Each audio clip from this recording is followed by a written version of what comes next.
ప్రతి వాళ్ళం ప్రతిరోజు మనం చాలా గొప్పవాళ్ళం అనుకునే, మంచివాళ్ళం, చాలా గొప్పవాళ్ళం, నేను చాలా మంచి చేస్తున్నాను అనుకునే రోజును ప్రారంభిస్తాం, జీవితాన్ని సాగిస్తూ ఉంటాం. అలా కాకపోతే బతకలేం కూడా. కానీ దాంతో పాటుగా మన యథార్థ స్థితిని కూడా మనం గుర్తుంచుకోవాలండి. మంచివాళ్ళం లేకపోతే గొప్పవాళ్ళం అని మనకు మనమే అనేసుకుంటాం కాదు కదా. ఆ యథార్థ స్థితిని గ్రహించుకోలేనప్పుడు ఏమవుతుందంటే, నేను చాలా గొప్పవాడిని అనే భావన వచ్చినప్పుడు ప్రతి వాళ్ళు అల్పులు, అంటే ప్రతి వాళ్ళు నాకన్నా చాలా తక్కువ వాళ్ళు, వీళ్ళతో నాకేంట్లే, అన్నీ నాకే తెలుసు, వీళ్ళతో మనకు పనేమీ లేదు అన్న భావన వచ్చింది చూశారు, దాన్నే అహంకారం అంటారండి. ఈ అహంకారం కనుక ఇక్కడికి ఎక్కిందనుకోండి, ఎవరి సలహాలు పాటించం, ఎవరిని ఏమీ అడగం, ఏది బయట వాళ్ళని చూడం. అప్పుడు మనకి ఎక్కడ ఉన్నామో అక్కడే మన ఎదుగుదల అక్కడితో ఆగిపోతుంది.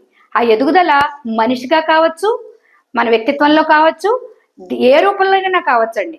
మనం ఉత్తమంగా ఎదగాలి అంటే మన యథార్థ స్థితిని మనం తెలుసుకొని ఎదగడానికి కావాల్సిన పరిశ్రమ చేయాలి తప్ప అహంకారంతో అసలు మిగిలిన వాళ్ళు ఎవ్వరూ నా ముందు ఏమీ సాటిలేరు అనుకుంటాం మన మానవ జన్మకి సార్థకత చేకూరుతూ అంటారు పెద్దలు. ఒకసారి ఆలోచించండి. Thank you.